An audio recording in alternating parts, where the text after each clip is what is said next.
इस इंग्लिश के पेपर को सोल्व किस प्रकार से करना है। तो उसमें मित्रों पैसेजेस की प्लेंटी रहती है, इसमें ज़्यादातर पैसेजेस पूछे जाते हैं। तो मैं इनमें से कोई एक पैसेज आपको सॉल्व करवाऊंगा और बताऊंगा कि उसमें से आपको क्वेश्चन आंसर किस प्रकार से सॉल्व करना है। तो मित्रों यहाँ पे देखिए एक पहला पैराग्राफ दे रखा है। तो यहाँ पे आपके सामने एक पैसेज है जिसको क्या बोल रहा है, read the passage carefully and answer the following questions. तो मित्रों यहाँ पे देखिए जिसमें क्वेश्चन आंसर हम देखेंगे तो क्वेश्चन आंसर में क्या पूछा है मित्रों, इसमें एक तो टाइटल माफ़ कीजिएगा, इसमें एक तो पूछा है आपसे नोट मेकिंग करना है इसमें, और दूसरे में क्या करना है आपको समरी लिखनी है। तो इसमें आपको क्या करना, पेन से जो आप लिखना पड़ेगा वो यहाँ पे बताना पड़ेगा कि लिख के कि इसमें ये तो इसकी नोट मेकिंग है जिसमें 4-5 लाइन लिखनी रहती है और इसकी समरी बताने की पैसेज किसके बारे में लिखा गया है। ठीक है, दूसरा पैसेज है तो इसमें मित्रों यहाँ पे MCQ क्वेश्चन यानी मल्टीपल चॉइस ऑफ क्वेश्चन या इनसाइड द क्वेश्चंस पूछे हैं। तो इनको क्या करना है, आपको सोल्व करना है। इसलिए मैं ये पैराग्राफ आपको आज सोल्व करवाऊंगा और इसके बारे में आपको डिटेल में बताऊंगा कि इसको सोल्व कैसे करना है। ठीक है, तो ध्यान से पढ़ना। मैं इसको फटाफट पढ़ता हूँ। यहाँ पे जैसे क्या लिखा है, यहाँ पे there is a lot of talk about the environment, all nations are coming to an agreement to save planet earth. बहुत एक बड़ी समस्या है, बहुत बड़ी बड़ी बातें करते हैं लोग बाग एनवायरनमेंट के बारे में। तो पूरे जो नेशंस है वो इस बात में सोचने लगे हैं, इस बात में मान गए कि प्लैनेट्स को अपन को अर्थ को क्या करना चाहिए, सेव करना चाहिए। Like we pollute the earth, हम पॉल्यूट करते हैं किसको, अर्थ को। We pollute the water, we also pollute the subtle environment through our negative feelings and emotions. ठीक है, हम पूरे एनवायरनमेंट को क्या करते हैं, पॉल्यूट करते हैं हमारी इमोशन से और फीलिंग से। ठीक है, आगे क्या लेके, we have become a victim of our environment, हम हमारे जो पर्यावरण के क्या बन गए, विक्टिम बन सकते हैं, जिस्मदीद बन गए हैं। ठीक है, we are not in control of our mind, हम हमारे माइंड के कंट्रोल में भी नहीं। We hear a lot of about things in life but we spend every little time to hear about our self. तो देखिए यहाँ पे क्या लिखा है, how to handle our mind, हमारे माइंड को किस प्रकार से हैंडल किया जाए। How to be in present moment, हम प्रेजेंट मोमेंट को कैसे समझे। How to be happy and grateful, हम कैसे खुश रहें, खुश कैसे करें दुनिया को। दिस वी नॉट लर्न, ठीक है, हमने ये कुछ भी नहीं सीखा है। This is the most unfortunate thing, ये हमारे लिए एक दुर्भाग्यशाली चीज़ है, दुर्भाग्यपूर्ण चीज़ है। ठीक है, then what is the solution, इसका सॉल्यूशन क्या है। This is where we miss every fundamental principle and governs our environment, our mind and emotional in our life and general. हमारे जीवन में हमने यही सारे फंडामेंटल प्रिंसिपल जो सिद्धांत है उनको क्या कर दिया, रद्द कर दिया है। ठीक है, अब देखिए मैं इतना पढ़ने के बाद में जैसे एक पैराग्राफ यहाँ पे ख़त्म हुआ, दूसरा तीसरा चौथा भी देखना है। तो उसमें पहले क्वेश्चन देखते हैं, क्वेश्चन क्या पूछा है इसमें, हाउ टू वी पोल्यूट। देखिए पहला क्वेश्चन क्या है इसमें मित्रों, यहाँ पे गौर से देखना। How do we pollute the environment, by becoming victim of our environment, by not listening indication और our self, negative thoughts and feeling, by not being control of our mind. अब कैसे हमने क्या किया है, पर्यावरण को प्रदूषित किया है। तो इसमें देखिए यहाँ पे स्पष्ट रूप से लिखा है, आप देखेंगे कि हमने हमारे पर्यावरण को पोल्यूट किया है, किस कारण से, ये लिखा है देखिए, pollute water, we also pollute the environment through negative feelings and emotions. तो इसमें आंसर क्या लगाएंगे मित्रों हम, तो इसमें लगाएंगे हम थ्रू द नेगेटिव, देखिए ये लिखा है थ्रू, तीसरे नंबर का, through the negative thoughts and feelings, how can we get rid of our negative emotions. तो इसमें मित्रों इसमें आंसर आएगा, इसमें आएगा through meditation and using some breathing techniques. ठीक है, इसको पढ़ने के लिए देखिए आप क्या करेंगे, इसको पढ़ने के लिए जो तीसरा पैराग्राफ है उसमें आप देखिए यहाँ पे बिल्कुल अच्छी तरीके से देख सकते हो, जिसमें लिखा है कि हम इसको कैसे कंट्रोल कर सकते हैं, इससे कैसे छुटकारा पा सकते हैं। तो इसके लिए देखिए यहाँ पे एक लाइन लिखी है, आप देख सकते हो यहाँ पे, through the meditation and certain breathing techniques we can clear this negative clots.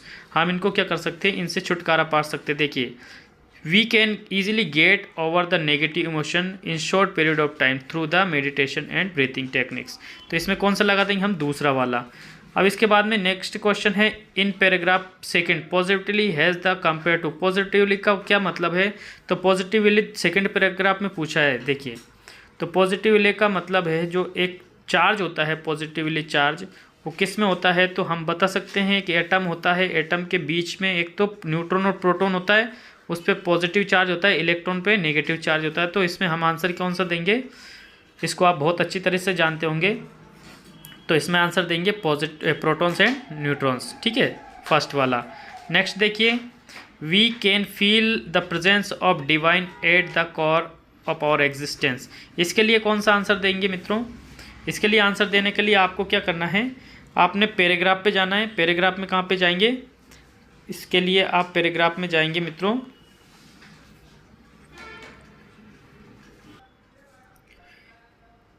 ये पैराग्राफ में लिखा है, देखिए आप यहाँ पे गौर से कि ये डिवाइन वाली बात पूछी है। तो देखिए क्या लिखा, erasing all the impression we are carrying our minds and experience the presence of divine is the very core of core of the existence. तो इसका मतलब है, देखिए आप यहाँ पे देखिए कौन सा ऑप्शन यहाँ पे सुटेबल आ रहा है। तो we are healthy, take of time, तो नहीं, ये तीसरे नंबर पे देखिए, can erase the impression of our minds, ठीक है मित्रों। नेक्स्ट देखिए, sustain in the paragraph second mean. Sustain का मतलब क्या होता है?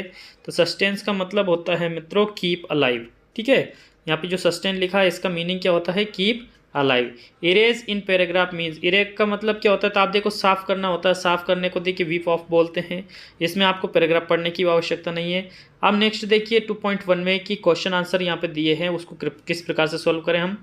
What according to the other is bad mathematics. Bad mathematics क्या होती है? तो बैड मैथमेटिक्स के लिए आप क्या करेंगे, यहाँ पे पैराग्राफ में आप आएंगे, कौन से नंबर पे? पैराग्राफ में आएंगे आप चौथे नंबर पे। चौथे नंबर का पैराग्राफ देखिए, वहाँ पे कुछ बैड मैथमेटिक्स कैलकुलेशंस दे रखी है। जैसे मान लीजिए यहाँ पे देखिए क्या लिखा है, सर वी कैंट चौथे के बाद में भी देखिए दूसरे पेज पे, आपके पास में यदि बैंक बैलेंस है खूब, ठीक है, आपके पास में क्या है, you may have a big balance, यहीं से आप लिखेंगे आपके पास में बड़ा खूब काफ़ी पैसा है, बट यू हैव स्टमक एक, आपका पेट दर्द कर रहा है, आपके अल्सर हो रहे हैं। You may have no go for bypass, ठीक है, आपको बाईपास से जाना पड़ेगा, यानी कहने का मतलब आपको शरीर में कुछ सर्जरी करवानी पड़ेगी, ठीक है। आप खा नहीं सकते, क्या नहीं कर सकते, खा नहीं सकते हैं। कैन डू दिस, आप कुछ कर नहीं सकते, कैन डू दैट, वो नहीं कर सकते। We spend half of our health to gain wealth and spend half of our wealth to gain back the health. Health को पाने के लिए वेल्थ खोते हैं, वेल्थ को पाने के लिए हेल्थ खोते हैं, ऐसा हो जाता है। It is the very bad mathematics, यहाँ से लेके यहाँ तक आप लिख देंगे, आपका आंसर हो जाएगा। नेक्स्ट आंसर कौन सा है मित्रों, क्वेश्चन है हमारा, तो उसको देखिए पढ़िए अच्छे से कि what are the sign of successful person. Successful person जो होता है उसके साइन क्या होते हैं? तो सक्सेसफुल पर्सन के साइन होते हैं, देखिए आप पैराग्राफ नंबर आएंगे कौन से, 5वें पे। 5वें पैराग्राफ में देखिए 5वें में क्या लिखा है, देखिए इसको गौर से देखना, ठीक है। यहाँ पे लिखा है देखिए, इट इज़ कॉन्फिडेंस, यदि किसी के व्यक्ति के पास में आत्मविश्वास है, कंपेशन है, सहनशीलता है, जनरसिटी है, सामान्यकरण है, स्माइल रहती है उसके चेहरे पे, स्नेट चवे, वो तनाव में नहीं रहता है, बीइंग रियली हैप्पी रहता है हमेशा, able to be more free, और स्वतंत्र रहता है। These are the sign of successful person. यहाँ से लेके आप यहाँ तक लिखेंगे, कहाँ से मित्रों, फिर से बताता तुम, इट इज से लेके आप सक्सेसफुल पर्सन तक। नेक्स्ट क्वेश्चन है मित्रों हमारा कि इसमें क्या लिखा है, देखिए आप गौर से, what can happen if we calm mind down. हम माइंड को क्या कर देंगे, काम डाउन कर देंगे, यानी शांत कर देंगे, तो क्या होगा? तो इसके लिए क्या होगा मित्रों, यदि हम माइंड को शांत कर देंगे तो हम देखिए यहाँ पे क्या कर सकते हैं। इसके लिए आप याद रखेंगे, इरेजिंग, हम क्या कर सकते हैं, मिटा सकते हैं। यदि शांत रहेंगे, अपना दिमाग शांत रहेंगे, ऑल इम्प्रेशंस, ठीक है, जितने भी तनाव है वो उनको क्या कर सकते हैं, मिटा सकते हैं। That we are carrying out our minds, जो हमारे माइंड में तनाव है उनको क्या कर सकते हैं, हम इरेज कर सकते हैं, मिटा सकते हैं, ठीक है। Presence and divine that is very core of our existence, जो हमारे जीवन में, हमारे शारीरिक रूप में सेंटर में नहीं होता है, परिधि भाग पे होता है, उसको हम क्या कर सकते हैं, मिटा सकते हैं, ठीक है, ये लिखेंगे। अगला क्वेश्चन कौन सा है, देखिए मित्रों यहाँ पे, what does the author mean by saving positively is the centre of our existence. तो इसका मीनिंग क्या होता है? तो इसका मीनिंग ध्यान से देखिए मित्रों, इसका मीनिंग होता है कॉन्फिडेंटली। पॉजिटिवली का मतलब होता है सकारात्मक या कॉन्फिडेंटली। तो यहाँ पे आप पॉजिटिवली की जगह लिख सकते हो क्या, कॉन्फिडेंटली, या सकारात्मक, इसको हिंदी में बोलते हैं। Find out the word which mean the same as age. Age का मतलब क्या होता है? एज का मतलब होता है मित्रों बाहरी चीज़ें, बीच में नहीं होना चाहिए। तो इसमें पेरीफेरी जो लिखा है, पेरीफेरी आप पैराग्राफ में पढ़ा होगा जो सक्सेसफुल में जो लिखा है, तो पेरीफेरी इसका आंसर देंगे हम। पेरीफेरी यानी कि अगल बगल की चीज़ें, यानी कि किनारा जो होता है ना, एज मतलब किनारा होता है, ऐसी पेरीफेरी मतलब किनारा होता है। ठीक है, आगे देखिए यहाँ पे आप राइटिंग स्किल्स में आपको एप्लीकेशन लेटर्स वेटर्स लिखने हैं जो आपको स्कूल में आपके हिसाब से लिखवाए होंगे आपके टीचर्स ने, उसी बेस पे आप करेंगे। मैं आपको यहाँ पे पैसेज सॉल्व करना बता रहा हूँ, पैसेज किस प्रकार से सॉल्व किया जाता है। ठीक है मित्रों, नेक्स्ट 7 नंबर का क्वेश्चन देखिए यहाँ पे, ये बहुत ही इंपॉर्टेंट है। यहाँ पे क्या लिखा है आप गौर से पढ़ना। The following passage has not been edited, इसको एडिट नहीं किया गया। There is an error in each line, प्रत्येक लाइन में क्या है? गलती है। Write the incorrect word and the correction against, यहाँ पे सामने आपको क्या करना है? करेक्शन करना है, सही करना है उसको, बाकी जो गलत लिखे है उस पर टिक करना है। ठीक है, तो यहाँ पे क्या लिखा है? A good mannered man says please when he. ठीक है, गुड मैनर्ड के जगह आप जेंटलमैन लिखेंगे। गुड मैनर्ड का मतलब होता है अच्छा जो मैनर होता है उसका, और इसके बाद में जेंटलमैन का मतलब होता है बुद्धिमान व्यक्ति। जेंटलमैन लिखे तो अच्छा होता है, यहाँ पे क्या लिख देंगे अपन? जेंटलमैन। ठीक है, नीड्स ये प्रेजेंट सिंपल है तो इसमें हम नीडेड की जगह क्या लिखेंगे? नीड्स लिखेंगे। ठीक है, accept people to do your jobs, I am telling you many times. ठीक है, तो यहाँ पे आई एम टेलिंग की जगह क्या लिखेंगे मित्रों? आई हैव टोल्ड लिख देंगे। क्या लिख देंगे? आई एम टेलिंग की जगह I have told. You always forget to take to make a request. ठीक है, इसके लिए क्या लिखेंगे? यू ऑलवेज फॉरगेटिंग, यानी कि ऑलवेज जहाँ भी आ जाए प्रेजेंट सिंपल टेंस होता है उसके लिए फॉरगेट लिखेंगे आप। ठीक है, नेक्स्ट में देखिए आप जो क्वेश्चन नंबर है हमारा 8वां, इसमें क्या करना है मित्रों? आपको एक पैराग्राफ दिया है, उसमें जो वर्ड्स हो गए हैं वो पहले कौन सा आएगा, दूसरा कौन सा आएगा, यानी कि पहले की जगह दूसरे, दूसरे की जगह पहला, इस प्रकार से आपको क्या करना है? अरेंज करना है। यहाँ पे कुछ मिस्टेक भी हुई है, तो यहाँ पे देखिए given sea food. Sea food का मतलब होता है समुद्री भोजन, तो सी यहाँ आना चाहिए फूड के पहले, गिवन यहाँ पे पहले आना चाहिए, यानी कि यहाँ पे क्या आ जाएगा? गिवन पहले और सी बाद में। It is the potential source of light, कभी भी आपको देखना noun plus of plus noun, इस केस में आपको पहले वाले नाउन के पहले द लगाना है मित्रों। ठीक है, इसके बाद में in 19th century the word head लिखेंगे, हेड ओनली 150 करोड़। ठीक है, 150 करोड़, यानी कि वर्ल्ड के बाद में क्या लगा देंगे आप? हेड लगा देंगे। ठीक है मित्रों, इसके बाद अगला जो है हमारा 9 नंबर पे, ये rearrange the following words in the form of meaningful sentence. ठीक है, यहाँ पे क्या दिया है? एक सेंटेंस जो सेंटेंस दिया है वो अरेंज नहीं है, वो गलत तरीके से लिखा है, उसको क्या करना है? अपन को अरेंज करना है। ठीक है, तो यहाँ पे क्या लिखा है? Of plenty is only earth water contains the planet which. ठीक है, इसका कोई मतलब नहीं निकल रहा है, तो मतलब निकालने के लिए आपको सबसे पहले क्या करना पड़ेगा? सेंटेंस को इस प्रकार से अरेंज करना है कि उसका एक पार्टिकुलर मीनिंग निकले। ठीक है, तो हम इसको इस प्रकार से लिख सकते हैं, the earth is only the planet. क्या लिख सकते हैं? द, इसके बाद earth is only the planet. ठीक है, which contains plenty of water. क्या लिख सकते हैं? Plenty of water. इस प्रकार से धरती एक ऐसा ग्रह है जिसमें बहुत अधिक मात्रा में क्या है? पानी है। ठीक है, दूसरा है क्या मित्रों? यहाँ पे देखिए क्या लिखा है? Live this water with pulsating has colourful made and earth hour. ठीक है, इस प्रकार से लिखा है, तो इसको सही करने के लिए आप इस प्रकार से लिख सकते हो, आवर। पहले नंबर क्या लिख सकते हो आप? आर। ठीक है, इसके बाद में दूसरे नंबर पे आप लिख सकते हो इसमें अर्थ। ठीक है, क्योंकि ध्यान से सुनना, यहाँ पे मैंने और अर्थ क्यों लिखवाया? क्योंकि अर्थ के पहले हमेशा आर्टिकल द लगता है, लेकिन पॉजिटिव केस यदि आ जाए तो उसमें आर्टिकल नहीं लगता, तो ये आवर को मैंने अर्थ के पहले यहाँ पे लगाया।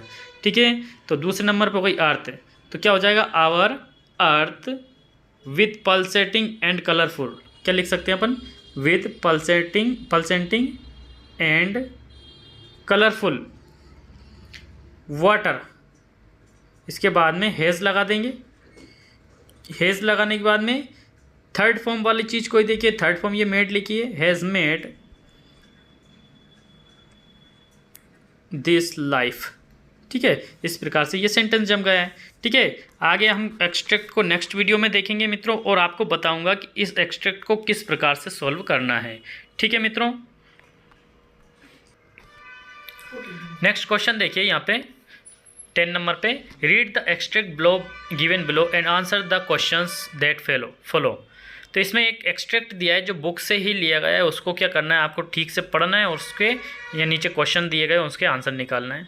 Where did my childhood go, मेरा बचपन कहाँ गया। I went to some forgotten place, मैं कुछ ऐसी जगह पे गया जिनको मैं भूल गया था। ठीक है, that's hidden in an infants face, जो मेरे बचपन में जब बेबी था, बच्चा था, उस टाइम पे मेरे चेहरे पे जो छुपी हुई चीज़ें थी वो यहाँ पे क्या हो गई है, छिप गई है। दैट्स ऑल आई नो, और उन सबको मैं जानता हूँ। तो वो दिन बचपन के कहाँ गए। ठीक है, इस प्रकार से पहला क्वेश्चन पूछा है उसने यहाँ पे देखिए, वाई इज पोइट वरीड, जो पोइट था वो वरीड क्यों था, चिंतित क्यों था। तो देखिए उसका बचपन खो गया था इसलिए वो क्या था, वरीड था। ठीक है, तो he had lost his childhood, इसका आंसर क्या लिख देंगे हम मित्रों, he had lost his childhood. ठीक है, नेक्स्ट देखिए, where has the poet's childhood gone, childhood जो बचपन है ना, बचपन जो कवि का, जो पोइट का, वो कहाँ पे चला गया था, कहाँ चला गया था। देखिए, that hidden in an infants face, they hidden, ठीक है, वो क्या हो गया था, छिप गया था उसका बचपन। कहाँ पे छिप गया था, एक बच्चे के फेस पे, क्योंकि हमारा बचपन भी हमारे फेस में ही छुपा रहता है। ठीक है मित्रों, नेक्स्ट या ये नहीं कर पाओ तो आप अगला कर सकते हो, जिसको आप अच्छे से पढ़ने, नीचे क्वेश्चन के आंसर देने हैं। अब देखिए यहाँ पे 11 नंबर पे लिखा है, answer the any 5 of the following questions. ये क्वेश्चन आंसर आपकी टेक्स्ट बुक्स के हैं। ठीक है, उनको आपको पढ़ना है, जैसा आपका क्वेश्चन आंसर लिखा है उसी प्रकार से आपको इनके आंसर देना है। ठीक है मित्रों, नीचे would you agree that others grand mother was person strong character. ठीक है, ये क्वेश्चन भी आपके टेक्स्ट बुक में से है, इसमें और में जो भी लिखा है उसमें से आप कोई सा आंसर दे सकते हो। इसके बाद में फिर से एक और पैसेज आया, इसको भी आपको केयरफुल्ली पढ़ना है। पढ़ना कैसे है, उसका आंसर किस प्रकार से देना है, मैंने अभी आपको ऊपर जो एक पैराग्राफ सोल्व करके बताया है, इस पैसेज को आपको ध्यान से पढ़ना है, नीचे क्वेश्चंस लिखे उनके आंसर देने हैं। ठीक है मित्रों, नेक्स्ट में देखिए आप, answer the following question briefly. ठीक है, कॉमन लैंग्वेज में how can we find out the created grammar, इन पर आपको ब्रीफली आपको क्वेश्चन आंसर देना है। एक पैराग्राफ और भी है जिसमें माय विजन ऑफ इंडिया के बारे में लिखा है, और इसके भी मित्रों नीचे क्या देंगे, क्वेश्चंस देंगे, उनके क्या करने हैं, आपको आंसर देने हैं। ठीक है, अब आगे देखिए यहाँ पे